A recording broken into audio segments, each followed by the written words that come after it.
ان کی عہد شکنی ہی تو تھی جس کی وجہ سے ہم نے ان کو اپنی رحمت سے دور کیا اور ان کے دلوں کو سخت بنا دیا۔ وہ باتوں کو اپنے موقع محل سے ہٹا دیتے ہیں اور جس بات کی ان کو نصیحت کی گئی تھی اس کا ایک بڑا حصہ بھلا چکے ہیں، اور ان میں سے کچھ لوگوں کو چھوڑ کر تمہیں آئے دن ان کی کسی نہ کسی خیانت کا پتہ چلتا رہتا ہے۔ لہٰذا فی الحال انہیں معاف کر دو اور درگزر سے کام لو، بے شک اللہ احسان کرنے والوں کو پسند کرتا ہے۔ اور جن لوگوں نے کہا تھا کہ ہم نصرانی ہیں، ان سے بھی ہم نے عہد لیا تھا، جس چیز کی ان کو نصیحت کی گئی تھی اس کا بڑا حصہ وہ بھی بھلا بیٹھے۔ چنانچہ ہم نے ان کے درمیان قیامت کے دن تک کے لیے دشمنی اور بغض پیدا کر دیا، اور اللہ انہیں عنقریب بتا دے گا کہ وہ کیا کچھ کرتے رہے ہیں۔ اے اہل کتاب، تمہارے پاس ہمارے یہ پیغمبر آ گئے ہیں جو کتاب یعنی تورات اور انجیل کی بہت سی ان باتوں کو کھول کھول کر بیان کرتے ہیں جو تم چھپایا کرتے ہو، اور بہت سی باتوں سے درگزر کر جاتے ہیں۔ تمہارے پاس اللہ کی طرف سے ایک روشنی آئی ہے اور ایک ایسی کتاب جو حق کو واضح کر دینے والی ہے، جس کے ذریعے اللہ ان لوگوں کو سلامتی کی راہیں دکھاتا ہے جو اس کی خوشنودی کے طالب ہیں، اور انہیں اپنے حکم سے اندھیریوں سے نکال کر روشنی کی طرف لاتا ہے، اور انہیں سیدھے راستے کی ہدایت عطا فرماتا ہے۔ جن لوگوں نے اسے کہا ہے کہ اللہ ہی مسیح ابن مریم ہے تو یقیناً کافر ہو گئے ہیں۔ اے نبی، ان سے کہہ دو کہ اگر اللہ مسیح ابن مریم کو اور ان کی ماں کو اور زمین میں جو اپنے لوگ ہیں ان سب کو ہلاک کرنا چاہے تو کون ہے جو اللہ کے مقابلے میں کچھ کرنے کی ذرا بھی طاقت رکھتا ہو؟ تمام آسمانوں اور زمین پر اور ان کے درمیان جو کچھ موجود ہے اس پر تنہا ملکیت اللہ ہی کی ہے۔ وہ جو چیز چاہتا ہے پیدا کرتا ہے، اور اللہ ہر چیز پر پوری پوری قدرت رکھتا ہے۔ یہود و نصارہ کہتے ہیں کہ ہم اللہ کے بیٹے اور اس کے چہیتے ہیں۔ ان سے کہو کہ پھر اللہ تمہارے گناہوں کی وجہ سے تمہیں سزا کیوں دیتا ہے؟ نہیں، بلکہ تم انہی انسانوں کی طرح انسان ہو جو اس نے پیدا کیے ہیں۔ وہ جس کو چاہتا ہے بخش دیتا ہے اور جس کو چاہتا ہے عذاب دیتا ہے۔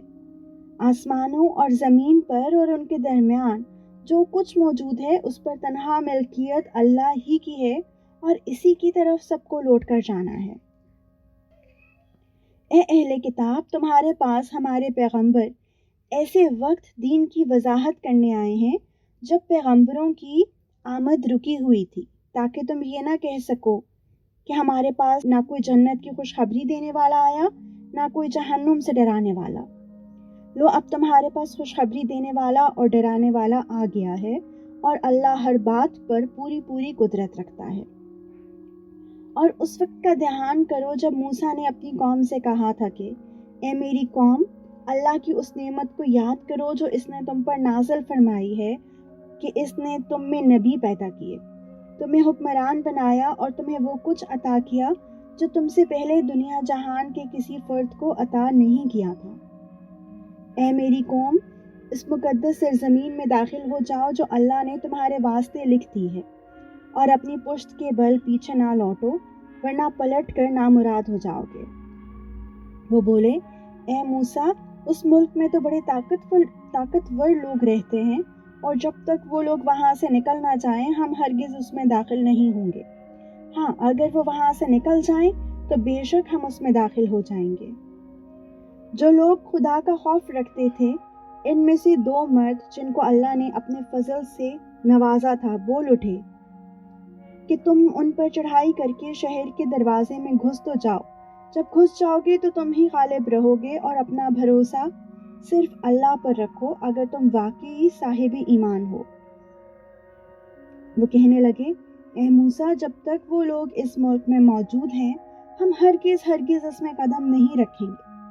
اگر ان سے لڑنا ہے تو بس تم اور تمہارا رب چلے جاؤ اور ان سے لڑو، ہم تو یہیں بیٹھے ہیں۔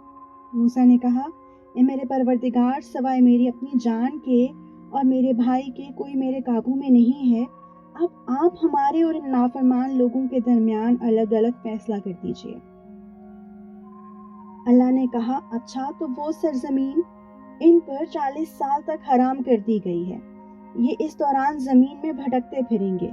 تو اے موسیٰ، اب تم بھی ان نافرمان لوگوں پر ترس مت کھانا، اور اے پیغمبر، ان کے سامنے آدم کے 2 بیٹوں کا واقعہ ٹھیک ٹھیک پڑھ کر سناؤ، جب دونوں نے ایک ایک قربانی پیش کی تھی، اور ان میں سے ایک کی قربانی قبول ہو گئی اور دوسرے کی قبول نہ ہوئی۔ اس دوسرے نے پہلے سے کہا کہ میں تجھے قتل کر ڈالوں گا۔ پہلے نے کہا کہ اللہ تو ان لوگوں سے قربانی قبول کرتا ہے جو متقی ہوں۔